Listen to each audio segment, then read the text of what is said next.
Ditonton sampai selesai ya videonya. Jangan lupa like, komen, dan subscribe.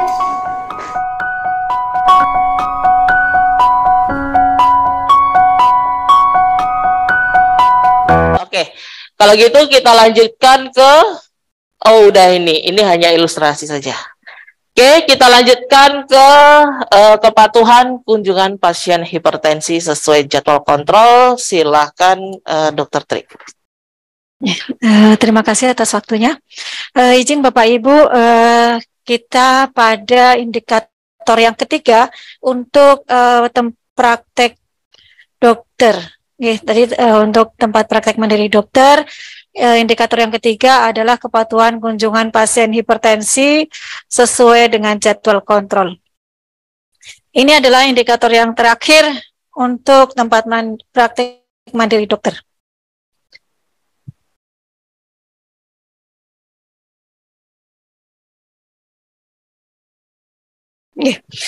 Terima kasih.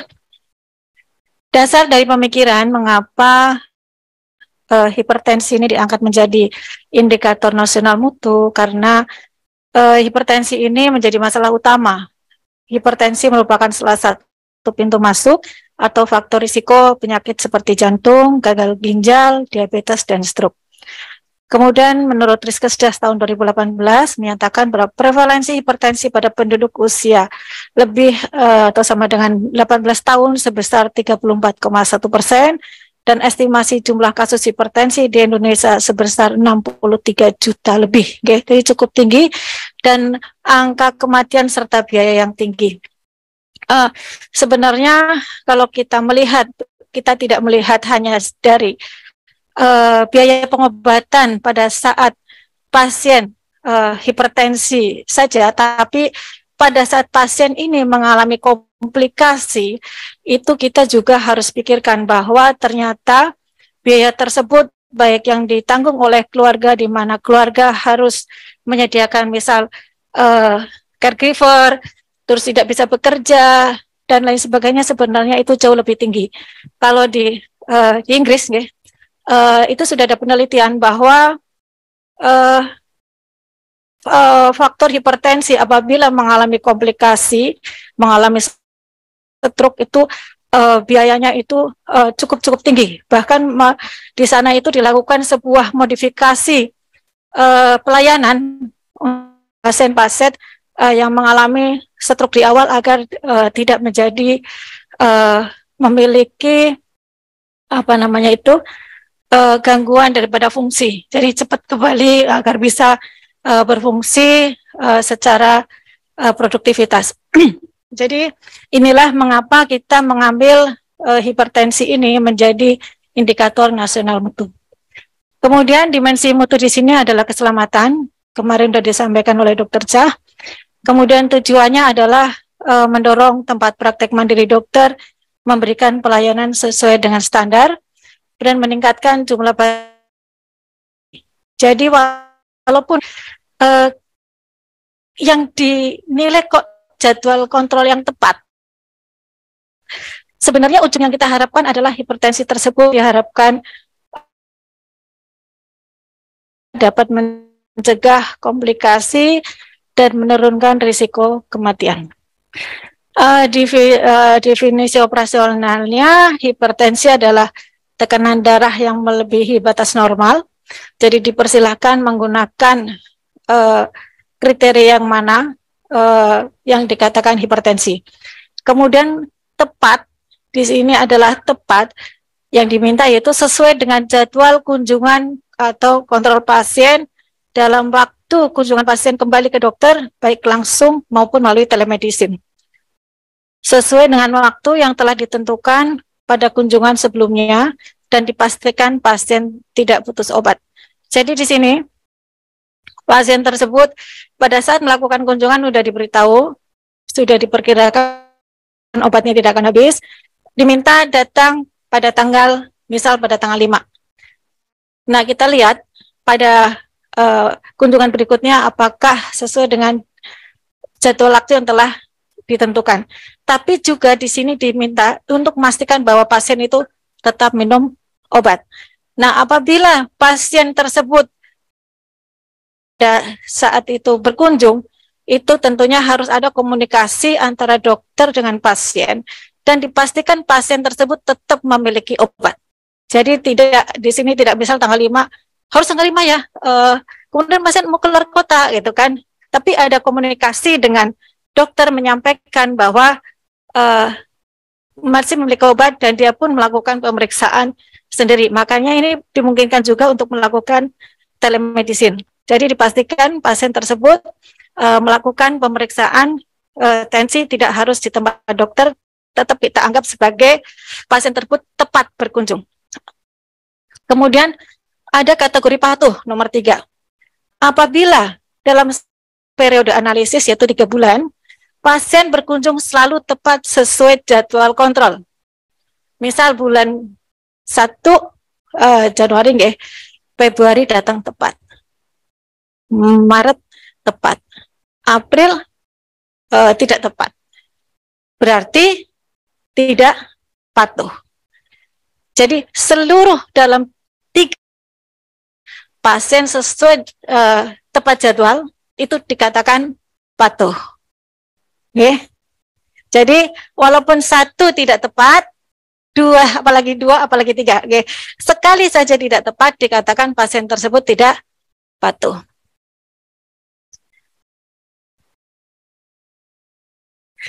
Terima kasih Bu Arma. Ini adalah jenis indikator proses, okay. Proses pemberian pelayanan ya. Terus kemudian satuan pengukurannya adalah persentase, yaitu jumlah pasien patuh terhadap jadwal kontrol dibandingkan jumlah total pasien hipertensi. Jadi ada berapa pasien Bapak Ibu hipertensi, berapa yang patuh. Tadi patuh kategorinya adalah semua kedatangannya dan minum obat. Kemudian dibagi jumlah pasien hipertensi. Targetnya adalah 90%. Okay. Kenapa 90%? Ini sudah kita kaji beberapa kali kita rapat. Panjang cukup perjalanannya, okay. Kalau sebenarnya yang mengikuti di sini dari awal sampai selesai ada Dokter Cah juga. Hampir setahun kita mengkaji ini dengan seluruh stakeholder yang terkait. Okay. Kemudian kita melakukan uji coba bahkan sampai 2 kali. Okay. Angka 90% itu bisa dicapai. Bahkan ada yang bilang, kenapa nggak 100%? Gitu, okay. Ya kita coba dulu 90%. Harap aja nanti kalau sudah tercapai, kita coba lagi. Okay. Dan kita juga lihat apakah angka yang terkendali itu memang memiliki efek. Okay. Kemudian kriteria ada inklusi seluruh pasien hipertensi, ya. Eksklusinya pasien hipertensi yang berkunjung pertama kali atau yang hanya sekali, karena tidak mungkin kita memiliki data yang berikutnya. Formulanya adalah jumlah pasien patuh terhadap jadwal kontrol tadi berdasarkan dibagi jumlah total pasien hipertensi dikalikan 100%. Metode pengumpulannya adalah retrospektif, jadi kita dengan rekam medik kita lihat rekam medik pasien, kemudian kita baru melakukan input data. Itu sumber datanya adalah rekam medik. Instrumen pengambilannya daftar tilik, nanti di belakang ada. Ini sama nggih, jumlah sampelnya kalau kurang dari 30 diambil semua, kalau lebih pakai rumus Slovin. Rumusnya bagaimana? Nanti Bu Bapak kan kalau sudah masuk ke Mutufasiankes, sudah terregistrasi di tempat praktek mandiri, registrasi di Mutufasiankes, nanti Bapak Ibu bisa akses di sana, tinggal masukin berapa populasinya, nanti muncul sampelnya. Jadi Bapak Ibu tidak menghitung sama sekali. Okay. Kemudian cara pengambilan sampelnya adalah non-probability sampling, consecutive sampling. Jadi kalau sudah cukup, sudah berhenti. Periode pengumpulannya adalah tribulanan, okay. Kemudian penyajian datanya tabel dan rancak, kemudian periode analisis dan pelaporan adalah tribulanan. Bapak Ibu semua itu tidak akan membuat tabel dan rancak, okay. Semuanya sudah ada di aplikasi Mutufasiankes. Nanti tinggal input data, bahkan masukkan populasi, klik keluar sampelnya, terus Bapak Ibu input data, nanti sudah muncul semua. Okay. Kemudian penanggung jawabnya adalah dokter di tempat praktik mandiri dokter.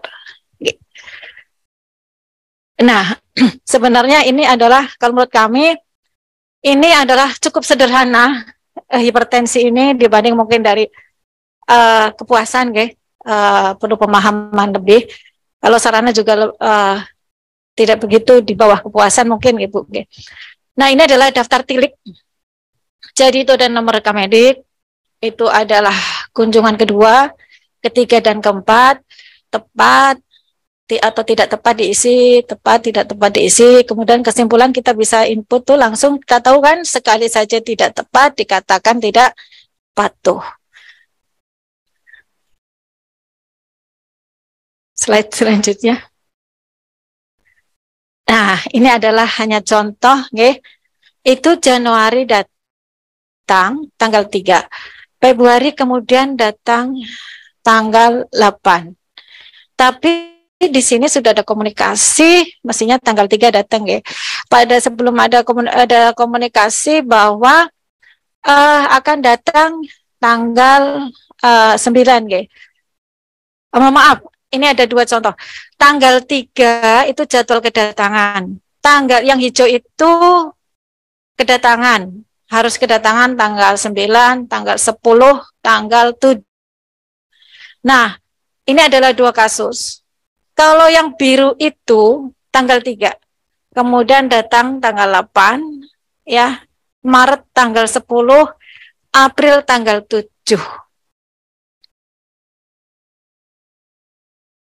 Kalau yang biru itu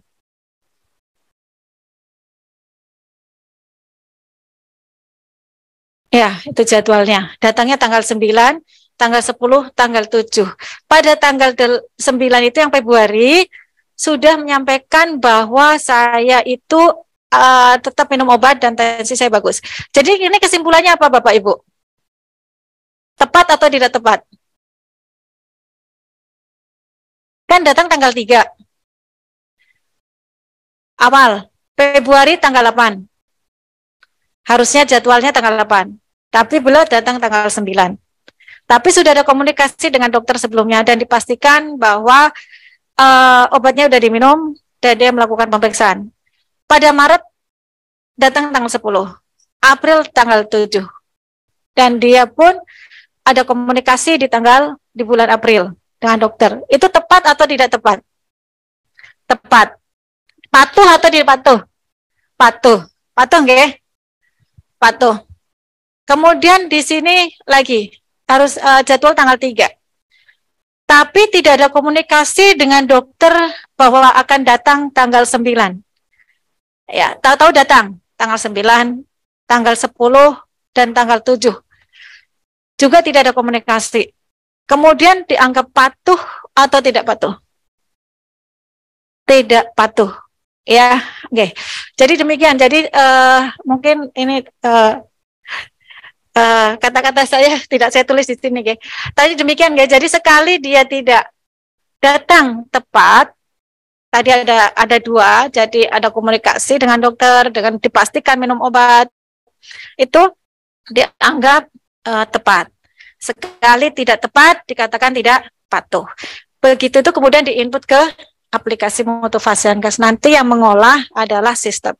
Demikian, cukup mudah. Ya Bapak Ibu, harapannya demikian. Terima kasih banyak. Semoga Bapak Ibu semua dari tempat praktek Mandiri Dokter dapat membantu pemerintah dalam menuntaskan program nasional untuk hipertensi dan kita bisa memberikan sumbangsi yang besar untuk negara dalam rangka untuk meningkatkan produktivitas dan mencapai masyarakat Indonesia mandiri, sehat, dan produktif. Terima kasih dari kami. Mungkin selanjutnya adalah disampaikan oleh Dr. Gagah dari PDGI. Beliau akan menyampaikan penurunan skor OHIS pasien. Kami persilakan, Dok. Ya, terima kasih. Assalamualaikum warahmatullahi wabarakatuh. Ya, terima kasih pada tim kesehatan, tim Kementerian Kesehatan dan juga teman-teman sejawat dari Dinas Kesehatan maupun dari tempat praktek mandiri baik dokter maupun dokter gigi. Saya dari PDGI ingin menyampaikan, mohon maaf saya agak kalau ingin menyampaikan profil indikator dari penurunan skor OHIS, ya, skor OHIS pasien. Tapi mungkin saya menyampaikan sedikit bagaimana kenapa kok sampai dipilih penurunan skor OHIS pasien. Ini sebenarnya tadi sudah disampaikan oleh narasumber sebelumnya. Kita sudah menggodok ini dari tahun 2021. Jadi pada waktu itu dari Kementerian Kesehatan minta kepada PDGI kira-kira apa untuk profil indikator untuk gigi, tempat praktek mandiri dokter gigi. Akhirnya kita sampaikan, pertama tadi menyampaikan mungkin bagaimana kalau DMFT, kemudian DMFT setelah dipikir, DMFT kebanyakan ke arah kuratif. Ya, akhirnya kita bagaimana untuk pencegahan, karena kita dari Kementerian Kesehatan kan kita mengarahnya ke promotif dan preventif, ke pencegahan. Jadinya kalau pencegahan berarti kita larinya ke OHIS. Akhirnya makanya ditentukanlah profil indikator untuk tempat praktek mandiri dokter gigi adalah OHIS. Ya, jadi kenapa kok OHIS? Ya, OHIS ya. Karena awalnya kenapa kok tidak DI saja atau CI saja gitu.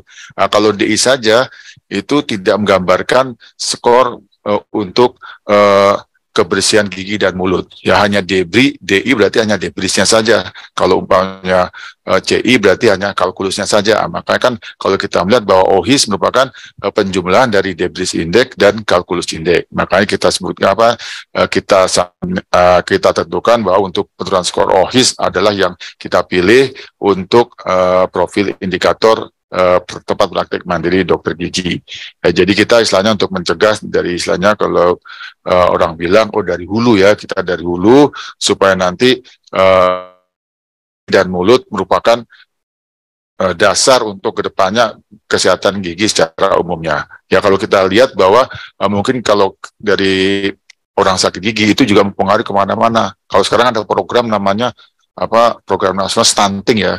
Stunting itu bukan hanya dari ibu atau anaknya yang kekurangan asupan gizi, bisa saja pada saat itu ibu atau anaknya dia menderita sakit gigi. Karena misalnya sakit gigi, dia mau makan itu malas, jadi asupan gizinya kurang. Nah, akhirnya timbul stunting atau pada timbul bayi lahir rendah ya, jadi seperti itu. Jadi mungkin nanti ke depannya kita sebagaimana untuk melihat penyakit gigi itu pengaruhnya bukan hanya di gigi dan mulut saja, tapi bisa mempengaruhi secara keseluruhan kesehatan umumnya. Ya, jadi itu yang mungkin yang kita harapkan supaya nanti ke depannya OHIS itu bisa menjadi budaya bagi dokter gigi, baik itu di tempat praktek mandiri maupun puskesmas. Karena selama ini kita melihat hanya puskesmas ya dulu mengadakan OHIS pada anak-anak dari UKGS. Tapi untuk yang ke dokter praktek atau yang klinik itu masih kurang ya. Maka sekarang kita galakkan supaya mencegah ke depannya timbul penyakit gigi dan mulut. Ya kemarin juga kami juga berharap nanti ke depannya Kementerian Kesehatan bisa ada unit atau direktorat istilahnya yang mengurusi gigi, karena selama ini tidak ada yang mengurusi gigi. Jadi saya melihat itu untuk laporan UKGS, laporan apa, itu bingung dari puskesmas mau memberikan laporan ke dinas kesehatan nggak ada. Di bawah PTM katanya gitu. PTM lebih banyak ke arah PTM yang penyakit-penyakit umum ya, seperti hipertensi dan sebagainya. Untuk yang gigi kemana? Akhirnya masih sampai sekarang itu masih bingung gitu, masing di tingkatan FKTP. Ya mudah-mudahan nanti ke depannya bisa dari Kementerian Kesehatan bisa memikirkan bagaimana bahwa dari kesehatan gigi juga mempengaruhi kesehatan secara umumnya. Oke, baiklah, mungkin saya langsung menyampaikan mengenai penurunan skor OHIS oral hygiene index simplified atau OHIS dari pasien.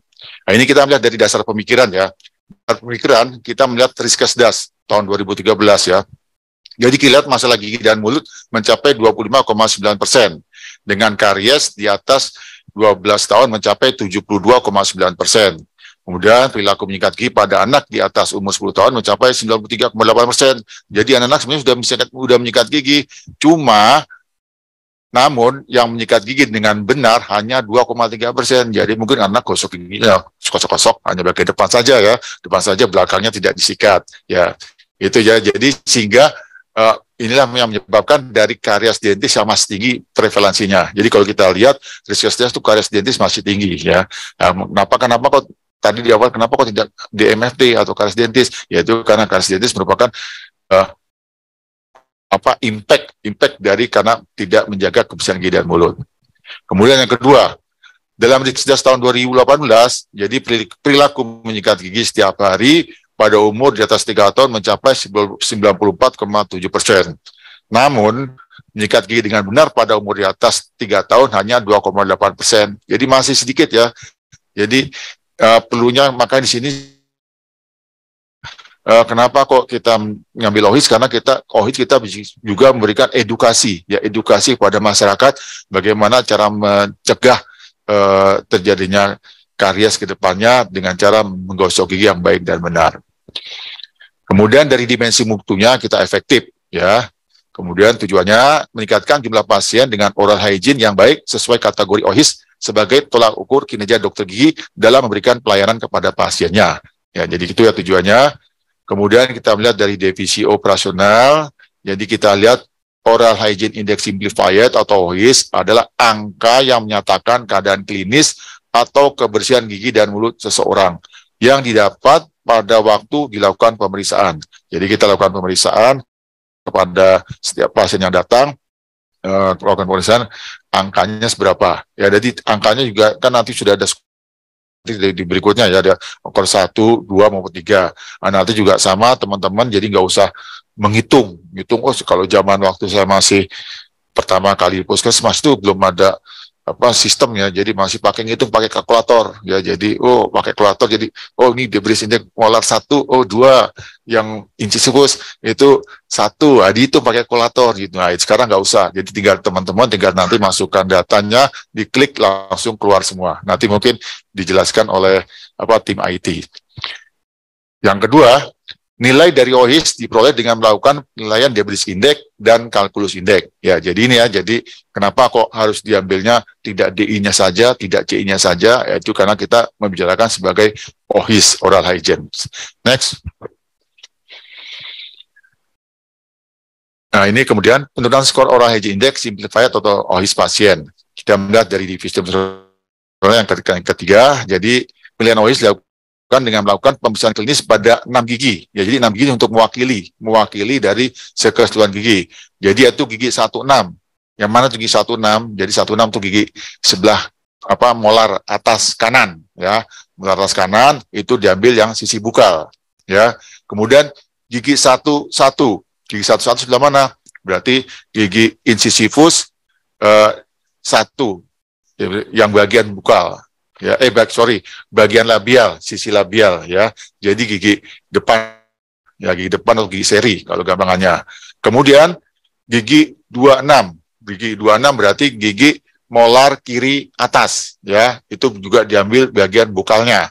Ya, itu di bagian bukalnya, itu yang bagian atas. Untuk bagian bawah gigi 36, sisi lingual. Tadi kan bukal, yang di atas bukal, sekarang yang bawah lingual. Sisi lingualnya, kemudian 31 ya berarti gigi incisivus yang sebelah kiri ya, sebelah kiri itu diambil yang sisi labialnya. Kemudian gigi 46 berarti gigi bawah kanan yang diambil gigi molar ya, gigi molar 1 kanan bawah yang diambil di sisi lingualnya. Jadi ini yang mewakili 6 sekstan dalam rongga mulut ya. Kemudian yang 4, syarat gigi indeks untuk dapat dilakukan pemeriksaan adalah gigi telah erupsi sempurna. Ya, jadi erupsi sempurna. Jadi tidak bisa kalau giginya masih erupsi sebagian, masih tumbuh sebagian. Jadi erupsi sudah full. Kemudian dan tidak ada karies yang menutupi atau mengurangi ketinggian area permukaan yang akan diperiksa. Ya, jadi kalau misalnya ada karies yang bukalnya ada karies, itu kategorinya di luar eksklusif. Jadi ini. Kemudian yang kelima, nah ini yang tadi yang saya katakan lagi, bila gigi indeks tidak ada, yang tadi kan gigi indeksnya sebutkan tadi gigi molar, incisivus, itu tidak ada atau tidak memenuhi syarat karena ada karies dan sebagainya, maka aturan gigi penggantinya adalah sebagai berikut.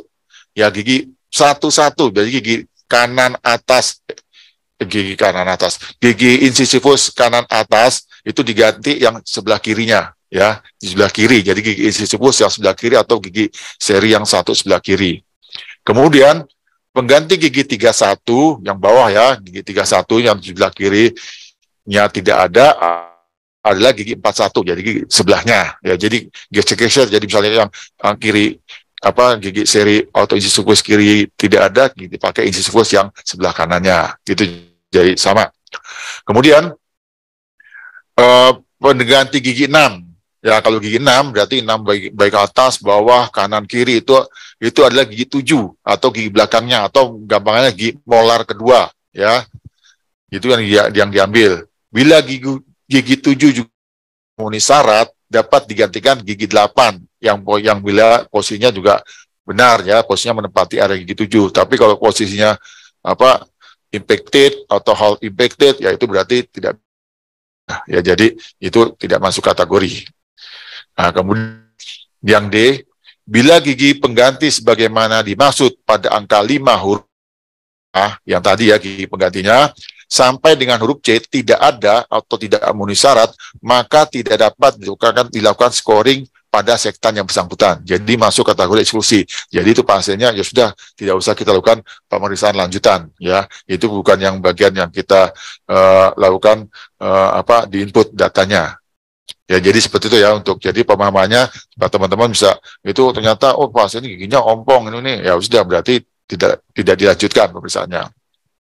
Kemudian ke-6, penilaian untuk debris index adalah sebagai berikut. Ini sudah semuanya udah tahu semua. Kalau umpamanya dokter gigi pasti sudah tahu, tapi mungkin karena dokter giginya mungkin ada juga yang tidak di puskesmas, mungkin nggak pernah ke puskesmas atau langsung dia sebagai praktek di mandiri, dia nggak pernah mencoba ini lagi ya, dia nggak pernah mencoba melakukan skor OHIS ya, jadi lupa kadang-kadang suka itu. Maka diingatkan di sini skor 1 ya, bila terdapat debris pada sepertiga permukaan servikal gigi atau dijumpai stain ekstrinsik ya, jadi sepertiga nanti sebenarnya ada gambarannya tapi sini belum dicantumkan, ada gambarnya. Jadi sepertiga permukaan servikal gigi atau dijumpai stain ekstrinsik.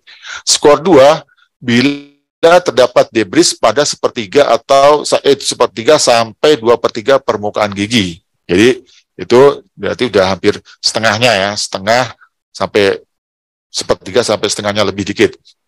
Kemudian skor 3, bila terdapat debris pada lebih dari 2/3 permukaan gigi. Ya, jadi itu giginya isinya, Bang Jawa bilang isinya gadul semua. Gadul semua, orang Betawi isinya cigong semua. Ya, itu giginya skor 3. Oke, next. Ya. Kemudian yang definisi yang ke-7, nilai CI atau kalkulus indeks itu sama. Ya, dia ada skor 1 bila terdapat kalkulus supragingiva pada sepertiga permukaan servikal gigi tanpa kalkulus subgingiva ya. Ini kalkulusnya ya. Itu dari kelihatan sepertiga permukaan gigi.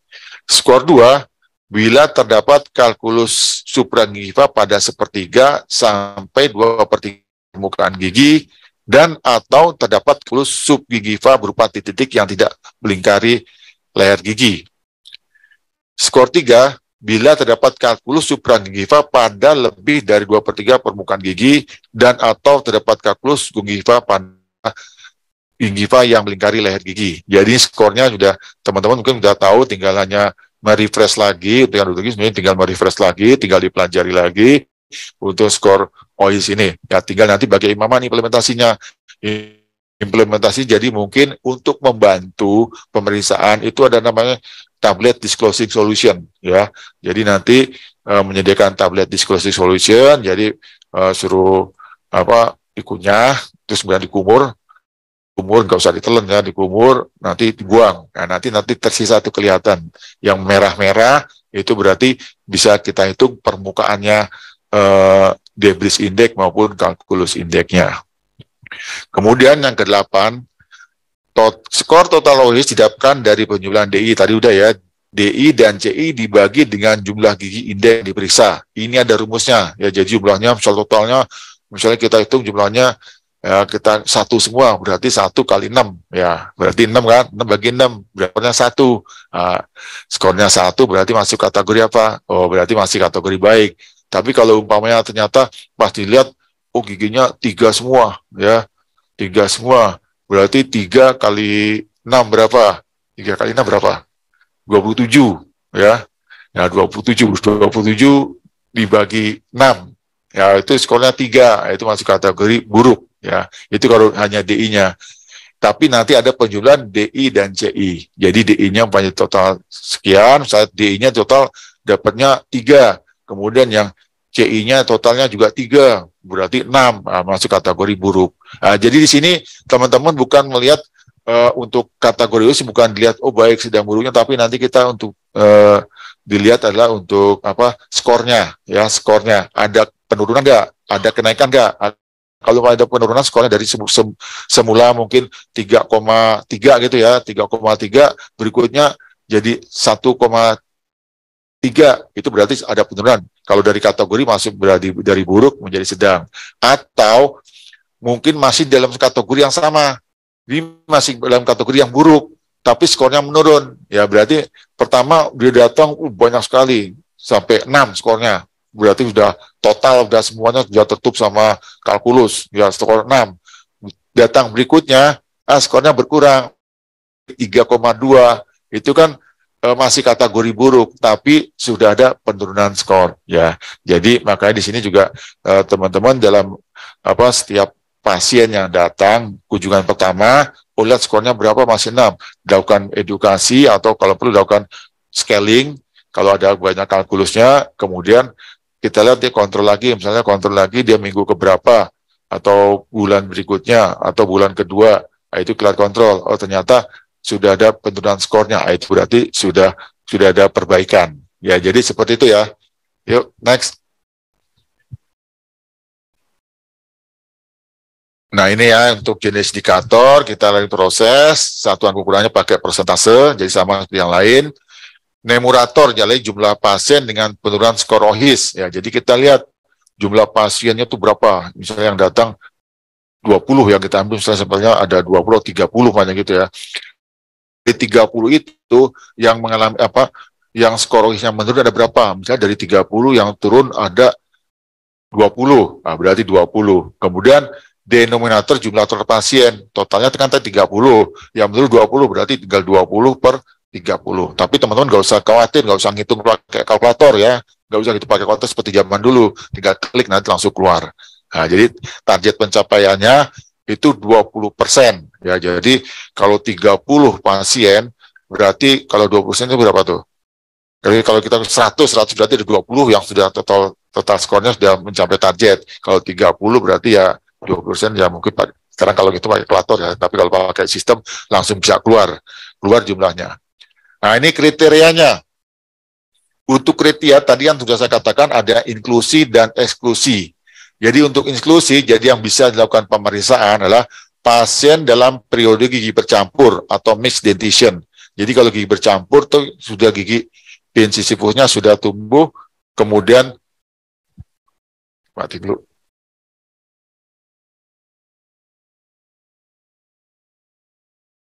Gigi bercampur itu gigi pasien gigi bercampur, jadi giginya sudah tumbuh ya, semuanya gigi incisifus sudah tumbuh, gigi molarnya juga sudah tumbuh. Biasanya kalau anak umur 6 atau 7 tahun itu gigi incisifusnya sudah tumbuh, gigi molarnya sudah tumbuh, itu sudah bisa dilakukan pemeriksaan ya.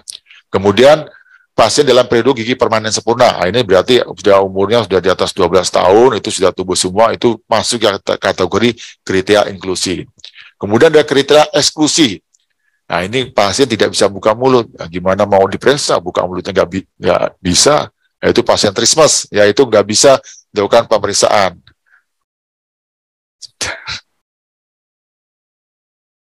Ya, pasien tidak buka mulut, kemudian pasien yang berkunjung hanya sekali.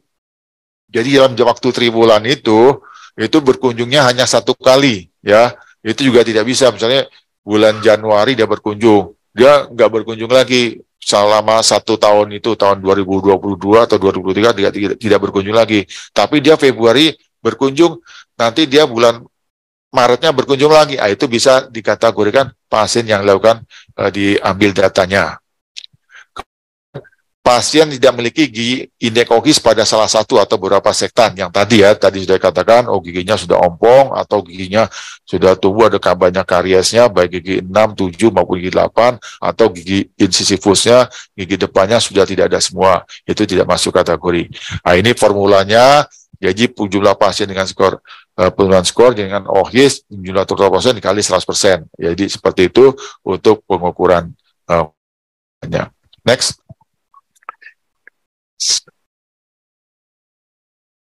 Ya, ini itu sumber metode pengumpulan datanya retrospektif, kemudian sumber datanya rekam medik, kemudian instrumen pengambilan data daftar tilik, besar sampel, jadi total sampel apabila jumlah populasi kurang dari 30.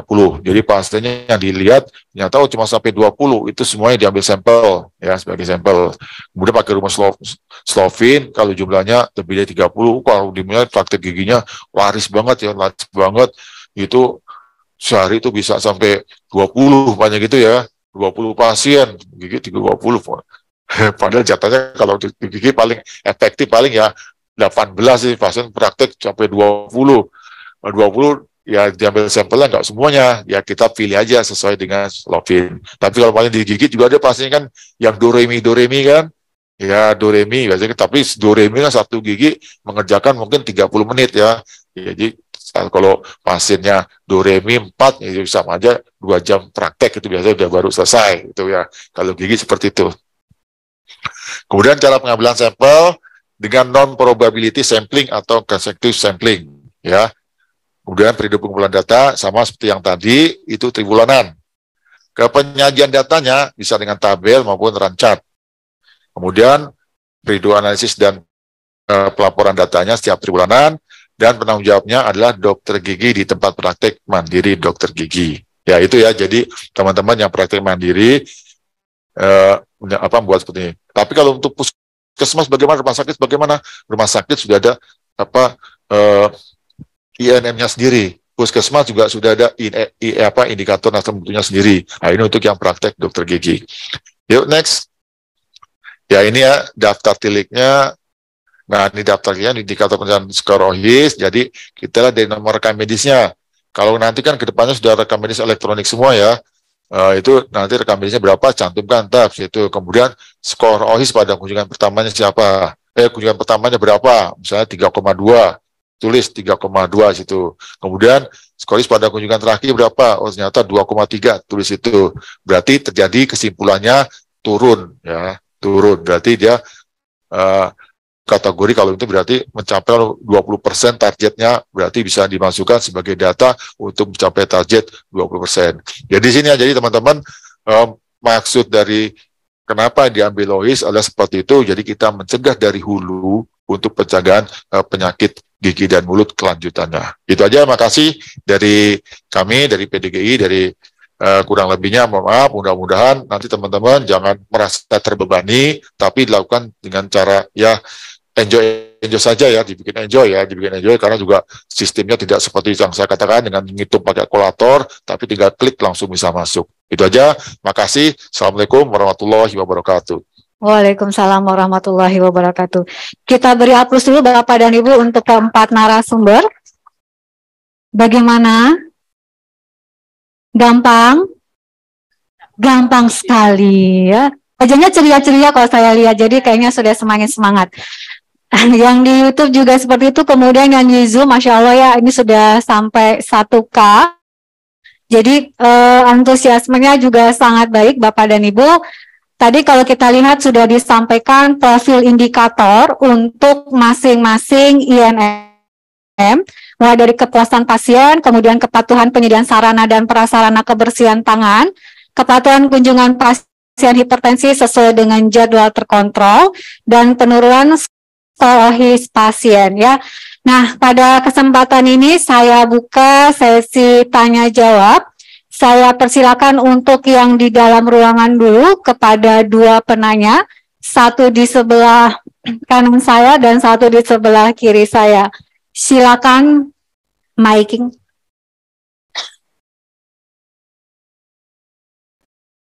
Ya, silakan namanya, dari mana, kemudian ditujukan kepada siapa. Assalamualaikum warahmatullahi wabarakatuh.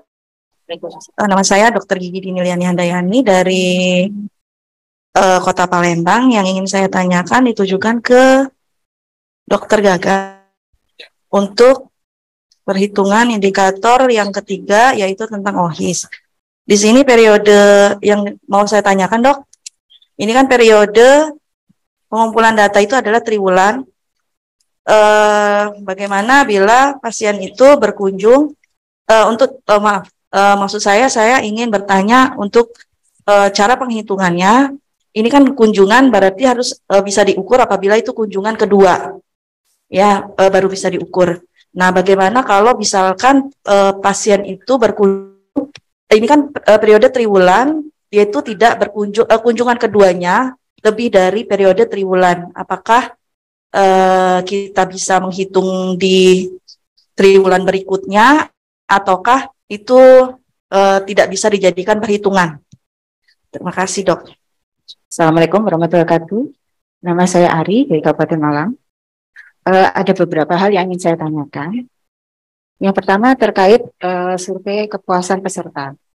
Bagi beberapa vaskes yang memang bekerja sama dengan BPJS, ini juga setiap bulannya kita juga ada survei kepuasan. Dan isinya hampir mirip-mirip, cuman mungkin lebih detail. Apakah ini kami harus menginput 2 kali? Atau bagaimana? Kemudian kedua, untuk populasi ya tadi ya. Populasi tadi dikatakan adalah untuk keseluruhan kunjungan, di mana sampelnya kita ambil per persennya. Jadi kalau misalnya kunjungan 2 kali bisa jadi 1. Nah, ini karena kami juga DPP, bagaimanapun caranya agar kita juga efisien juga.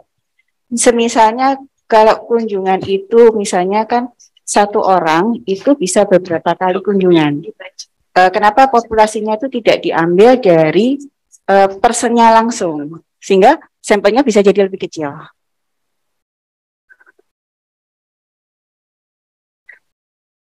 Kemudian untuk yang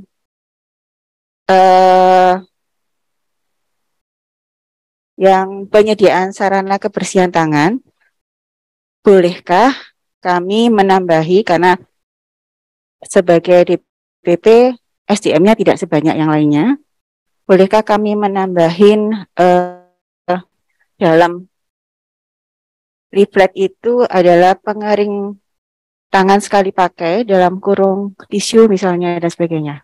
Karena interpretasi pengering tangan sekali pakai tiap responden bisa berbeda. Kemudian yang terakhir ini yang cukup bagi saya secara pribadi agak susah terkait hipertensi. Yang dimaksud dengan jadwal kontrol tepat waktu, ini kalau saya melihat dari paparan adalah tepat waktu di tanggal. Kalau misalnya tidak tepat waktu di tanggal, bagaimana kita memastikan dengan cara lain sehingga sesuai dengan tanggal berikutnya. Nah, kalau yang saya alami selama ini, yang kami kerjakan di sini, ini adalah pasien itu rata-rata pasti kontrol, tetapi memang sebulan sekali. Karena biasanya obatnya ini jatuhnya adalah 30 hari. Misalnya Januari 31, berarti Februarinya maju. Yang juga di Februari 28 hari, berarti dia mundur di awal Maret. Akhir Januari bisa jadi 31 Januari, mundurnya dia di awal Maret. Jadi yang dimaksud ketepatan ini apakah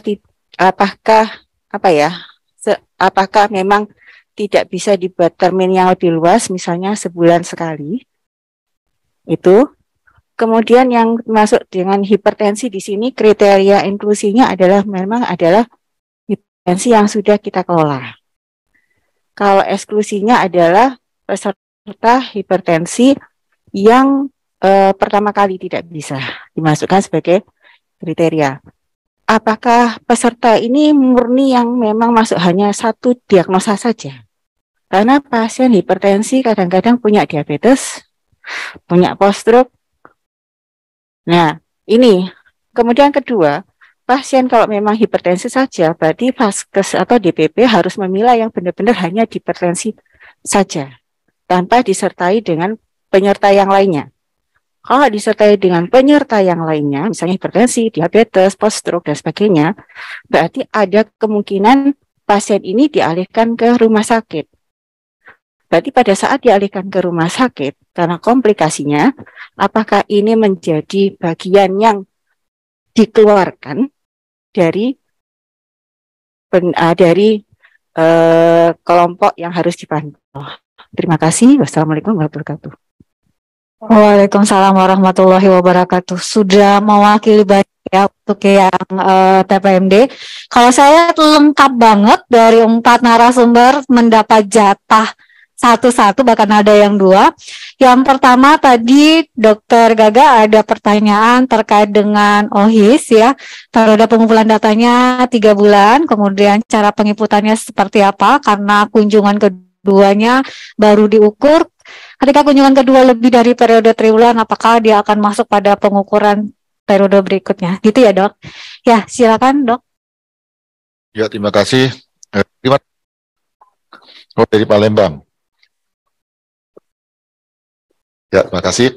Nah, tadi disampaikan bagaimana kalau pengukurannya lebih dari 3 bulan ya, lebih dari 3 bulan dari target. Nah, tadi disampaikan itu yang kalau lebih dari 3 bulan itu masuk kategori dia kriteria eksklusi ya. Jadi kita eksklusi yang tidak bisa dihitung. Jadi makanya kita targetkan itu pasien yang kemungkinan akan berkunjung di bawah periode triwulanan ya, triwulanan. Jadi misalnya pasien berkunjung bulan Februari ya, dia nanti kemungkinan dokter kan mesti menyampaikan, dok nanti kontrol lagi bulan ini ya, misalnya bulan depan atau minggu depan. Nah, itu pas kunjungan berikutnya, bulan berikutnya atau 2 minggu berikutnya itu yang baru dimasukkan. Tapi kalau misalnya dia hanya pasien biasanya kadang sekali ya, misalnya pas ada pemeriksaan gitu, apalagi kalau pas ada bakti sosial misalnya gratis dia datang gitu ya, datang kemudian dia kemungkinan tidak datang lagi, itu berarti tidak usah dilakukan sebagai pasien yang diambil datanya, seperti itu. Jadi karena kita laporannya tribulanan, jadi setiap tribulan ada laporannya,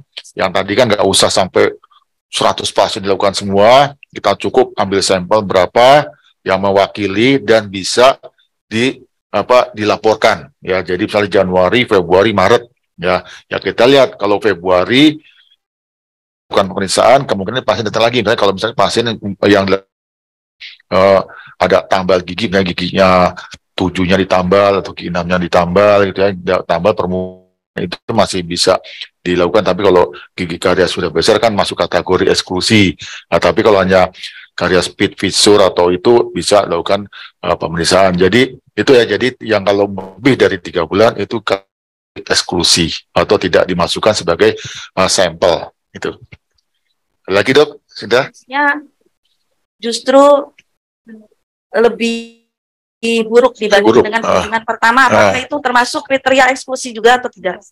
Itu berarti tidak mencapai target ya kan targetnya 20% ya dari, kan misalnya itu pasien yang bukan masuk kategori tapi tetap melakukan pemeriksaan. Misalnya kan tadi saya katakan pasiennya ada 100, kita gampang biar ngitungnya gampang, 100 dari 100 itu ternyata ada berapa yang skornya malah menaik gitu. Jadi dari 100 ternyata 40 orang skornya pada naik semua, yang 60 masuk skornya menurun, bagus. Berarti kita itu berarti kriterianya 60 dibagi 100 berarti 60%. Berarti targetnya tercapai. Karena kita di sini targetnya hanya 20%. Ya, gitu dok ya. Tapi tetap dokter harus memberikan edukasi terus-menerus pada pasien. Jangan sampai skornya naik, orang melakukan pemeriksaan malah naik gitu dengan cara menggosok gigi yang baik dan benar. Karena dari hasil riset kesedap itu yang menggosok gigi dengan baik dan benar itu hanya berapa persen. Ya, itu dok ya. Ya, terima kasih Dokter Gaga. Selanjutnya Dokter Victor untuk kepuasan pasien. Baik, Dokter Ari.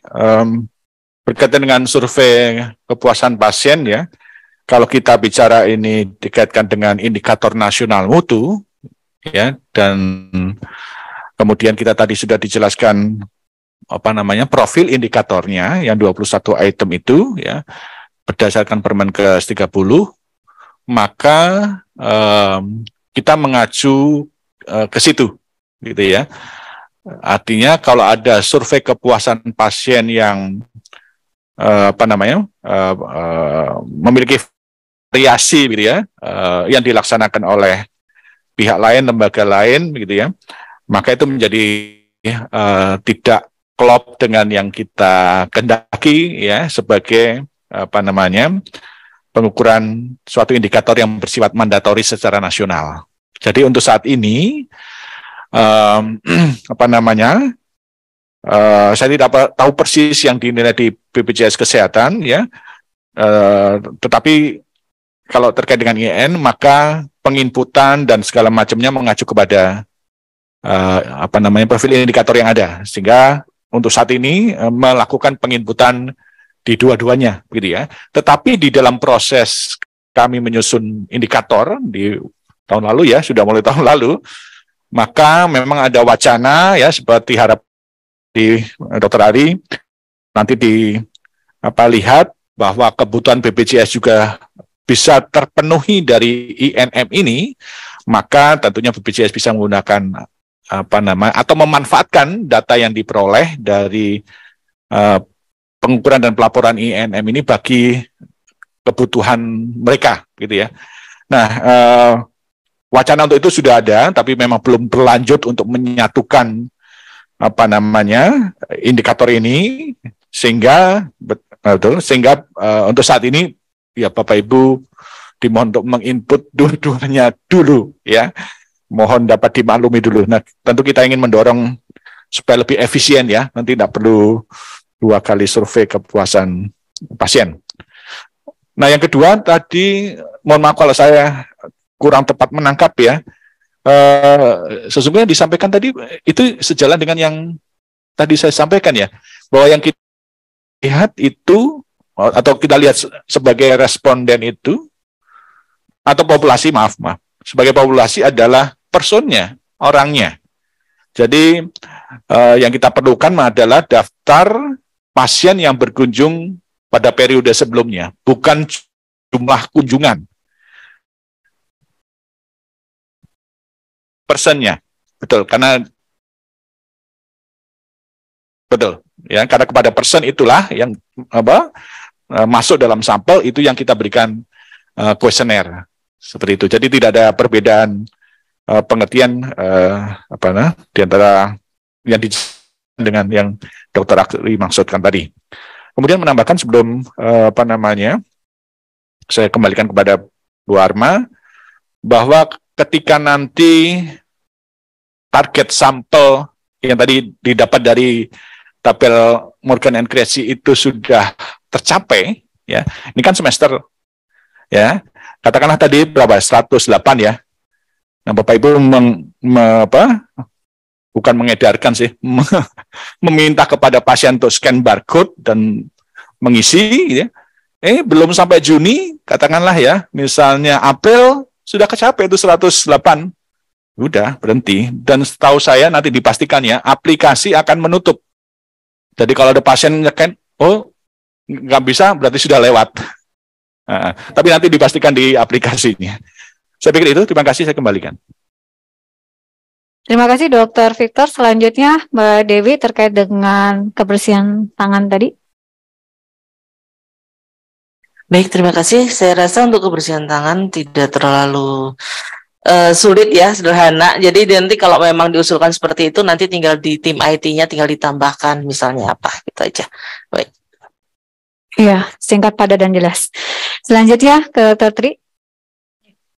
Terima kasih Dr. Ari. Tadi sudah disampaikan, memang itu sebenarnya itu apa yang dikatakan patuh. Setelah 3 patuh baru tekan tepat. Setelah 3 kali tepat baru dikatakan patuh.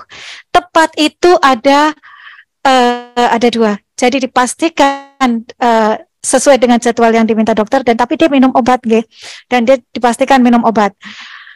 jadwal kunjungan ini berdasarkan kesepakatan dokter dan pasien. Jadi seperti tadi dokter Ari sampaikan, oh obatnya datang tanggal 28 ya. Terus kemudian Bu besok datangnya, biasanya kan tidak langsung obat habis kayak 2 hari atau 3 hari kita udah suruh maju ya. Nah, tanggal 29 ya. Jadi tadi tanggal itu hanya untuk simulasi, Dok. Jadi bukan kita melihatnya tanggal, tapi seperti tadi dokter sampaikan biasanya sebulan. Tapi kan dalam 1 bulan itu ada tanggal 3, ada yang sampai itu ada sampai 28. Jadi itu Dok. Jadi nanti yang menilai si datang tepat atau tidak adalah dokter. Diserahkan pada dokter. Dan nanti yang diinput patuh tidak patuh itu pun dokter. Jadi yang menyimpulkan dokter, nanti yang menginput aplikasi dokter.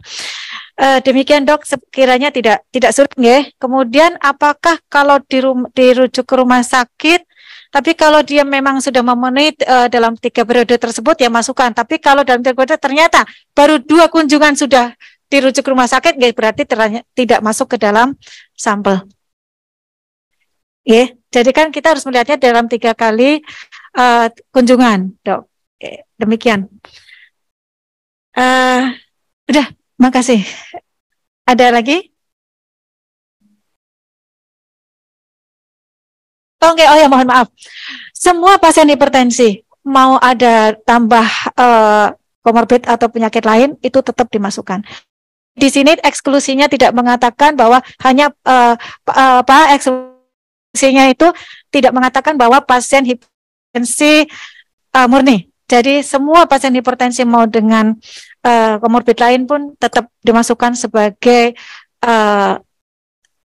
populasi. Nanti diambil mungkin jadi sampel kalau memang dia masuk dalam kategori sampel. Ya, demikian. Terima kasih. Baik, terima kasih Dr. Tri. Bapak dan Ibu, kesempatan kedua karena memang waktu yang terbatas, saya berikan kepada rekan-rekan yang ini mengikuti kegiatan pada pagi hari ini secara daring. Mohon untuk raise hand, ada 2 penanya. Mohon bantuannya teman-teman. Raise hand 2 peserta. Baik, terima kasih. Ya, nama dari mana dan ditujukan kepada siapa ya, Pak? Ini Dr. Eko dari DPP Sleman ya.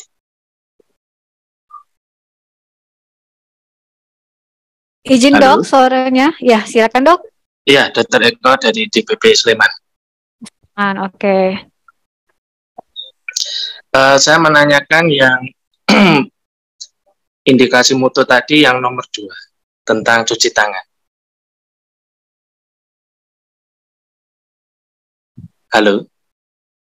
Iya Dok, disampaikan saja Dok, kita mendengar dari sini. Oh baik, karena kayak sunyi nggak ada suara. Kami dengan tenang mendengarkan suara dokter di sini Dok. Baik. Yang pertama adalah ini kalau saya melihat untuk standar cuci tangan, jika di klinik itu adalah yang dinilai dokter, tapi kalau yang di PP dinilai adalah pasien. Nah, ini mohon apakah betul seperti itu? Yang kedua adalah tentang menghitung sampelnya tadi, apakah sama persis dengan yang kepuasan pasien tadi? Cuma yang bedanya tadi dia 6 bulan, kalau yang ini 3 bulan. Jadi kita menghitung 1 tahun yang lalu ketemu dengan grafik yang tadi, yang siapa tadi, yang satunya Solvin tadi, satunya itu ketemu angka sekian. Nah, apakah persis seperti itu untuk Jumas samplingnya? Terima kasih. Izin Dok, yang kedua boleh diulang karena tadi yang pertama sempat nggak kedengaran Dok. Oh baik. Kalau yang pertama tadi saya ulang, apakah benar kalau di klinik standar cuci tangan yang diamati adalah dokter, tapi kalau di PP yang diamati adalah pasien. Kemudian yang kedua, cara menghitung sampelnya apakah persis dengan cara menghitung kepuasan pasien tadi? Dengan menghitung 1 tahun yang lalu, ketemu sekian populasinya. Kemudian kalau tadi yang kepuasan pasien dibagi 2 karena semester, berarti kalau yang ini triwulan. Terusnya seperti itu, apakah betul? Terima kasih. Ya, Silakan mungkin dokter.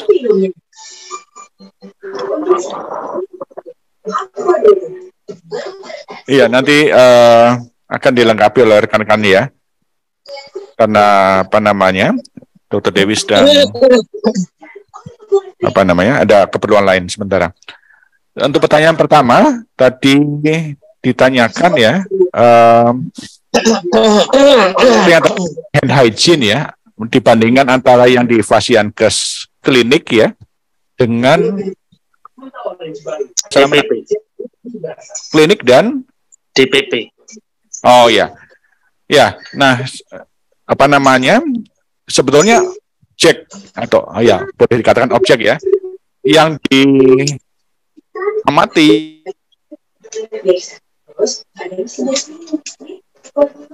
kebersihan tangan, ya, kan hand hygiene, ya, dari ya petugas pemberi pelayanan, ya, kita harus merefer istilahnya di profilnya. Sedangkan yang di TPMD, ya, dengan berbagai pertimbangan, ya, karena kalau menilai kepatuhan kan butuh observe, ya, di klinik masih ada mengamati juga tidak sembarang orang juga, observer memang harus paham tentang momen dan sebagainya. Nah, apalagi di TPMD tidak dimungkinkan ada observer yang yang available. Yang dulu terpikir kalau dinas sebagai observer gimana? Bukan dinas, puskesmas kan tidak mungkin juga gimana ya. Jadi akhirnya tadi Bu Dewi tentunya sudah menyampaikan ya bahwa di WHO pun ya, ada macam tools yang bisa dipakai untuk melihat perihal hand hygiene ini. Ternyata ada aspek penyediaan prasarana. Maka kami mengambil ini sehingga bisa lebih mampu laksana untuk TPMD dan TPMD. Sehingga berbeda tadi Treko ya. Satu memang mengamati petugas, lalu yang di TPMD, TPMDG mengamati sarana prasarananya. Ya, yang mengamati adalah pasien, ya, bukan dokternya menilai diri sendiri, tapi dari pasien. Terkait dengan sampel, saya agak ragu kalau tidak melihat profilnya, ya. Kalau yang kepuasan menggunakan tabel Morgan and Cressy dengan penjelasan yang tadi sudah saya sampaikan, tetapi kalau untuk yang sarana prasarana, Mbak Arma boleh dilihatkan dilihatkan kembali di slide-nya. Oh, Bu Dewi sudah hadir. Bu Dewi ditanyakan tentang tentang pengambilan. Kalau yang di kepatuhan izin, yang pasti untuk bagaimana pengambilan sampel, yang pertama kita tetapkan dulu berapa sih populasinya. Benar. Kalau kita tidak tahu populasinya, maka kita tidak akan pernah tahu sampelnya. Nah, bagaimana cara menghitung populasi? Berarti kita hitung pasien yang datang ke kita dalam 3 bulan terakhir. Kenapa? Karena periode pengumpulan datanya itu adalah triwulanan. Jadi pola pengambilan data kurun waktunya itu adalah 3 bulan. Nah, misalnya catatan di dalam logbook kita, misalnya TPMD, dalam 3 bulan terakhir ternyata ada 100 pasien yang datang. Nah, nanti di dalam aplikasi itu tinggal dimasukkan saja 100, kemudian di enter akan keluar sampelnya berapa. Jadi nggak perlu lagi Bapak Ibu itu ngitung gitu. Kalau ngitung itu N besar per N kecil, kuadrat dan sebagainya, saya aja nggak hafal gitu. Boro-boro Bapak Ibu sekalian. Jadi nanti dalam aplikasi itu tinggal dimasukkan saja populasinya berapa, kemudian di enter akan langsung aplikasi yang akan menghitungkan sampelnya berapa langsung keluar gitu. Nah, berapa jumlahnya, misalnya dari 100 yang keluar jumlahnya ternyata sampelnya itu adalah 30 misalnya. Berarti responden yang harus diambil oleh Bapak Ibu sekalian dalam 1 bulan itu adalah 30 pasien untuk menjadi responden pada kepatuhan sarana prasarana kebersihan tangan. Dan nanti yang menentukan respondennya teman-teman Bapak Ibu sekalian di TPMD, karena ingat ada eksklusinya. Itu adalah pasien yang ada gangguan penglihatan. Jadi mungkin setelah diperiksa baru, oh ini kayaknya bisa nih, suruh scan QR code. Oh ini kayaknya nggak bisa nih. Gitu. Jadi bukan di depan, atau mungkin kalau yang punya perawat di depan misalnya, atau punya asisten di depan gitu, bisa dialihkan ke yang di depan gitu, untuk memilih mana aja sih yang bisa scan QR, mana yang nggak usah gitu. Yang pasti nanti misalnya dibutuhkan 30, berarti dalam kurun waktu 3 bulan itu terkumpul ada 30. Dan teman-teman Bapak Ibu sekalian nggak perlu lagi ngitung, nanti oleh aplikasi akan langsung masuk, akan langsung tergambarkan tabel sama rancatnya. Itu untuk yang kepatuhan penyediaan sarana prasarana kebersihan tangan serta kepuasan. Tapi kalau untuk yang hipertensi dan OHIS, nah itu perlu membuka rekam medis. Demikian. Ya, terima kasih Dokter Dewi, Dokter Tito. Baik, satu lagi berarti untuk memastikan biar tidak salah persepsi, untuk kepuasan pelanggan kita menghitungnya adalah 1 tahun yang lalu. Kemudian pakai grafik tadi, karena dia semester berarti dibagi 2. Katakanlah 200 berarti 100. Tetapi kalau yang cuci tangan berarti tadi katakanlah contohnya tadi 100 ketemu 30 itu mengambil 3 bulan terakhir. Itu nih perbedaan pengambilan populasinya tegas seperti itu, apakah benar? Iya betul, Dokter Eko, menyambung ya. Memperoleh gambaran jumlah populasi ya untuk yang survei kepuasan pasien bisa ditempuh dengan cara yang tadi, melihat katakanlah tahun sebelumnya, periode sebelumnya. Tetapi bisa juga kalau mau lebih dekat ya, bisa periode 6 bulan. Jadi kalau kita mau Januari Juni 2023, Bapak Ibu bisa mengambil dari pasien yang berkunjung di Juli Desember 2022 ya. Kemudian nanti dimasukkan di tabel ya. Gretchen Morgan tadi dapat berapa? Nah, itu populasinya di semester pertama ya. Tanpa dibagi 2. Tapi kalau Bapak Ibu melihat ke belakangnya setahun ya, masuk ke tabel, maka itu adalah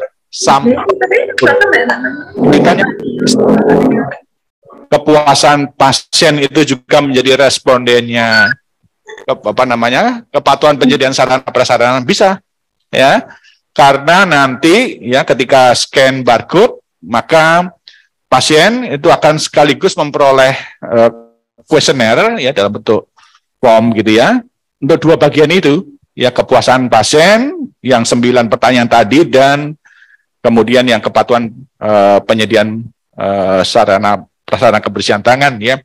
Hanya memang pada pertemuan tahun lalu, akhir tahun lalu didiskusikan karena bisa jadi besar sampel di saya gitu ya, yang kepuasan pasien karena menggunakan tabel Gretchen Morgan akan peluang untuk berbeda dengan besar sampel dari Slovin itu bisa terjadi.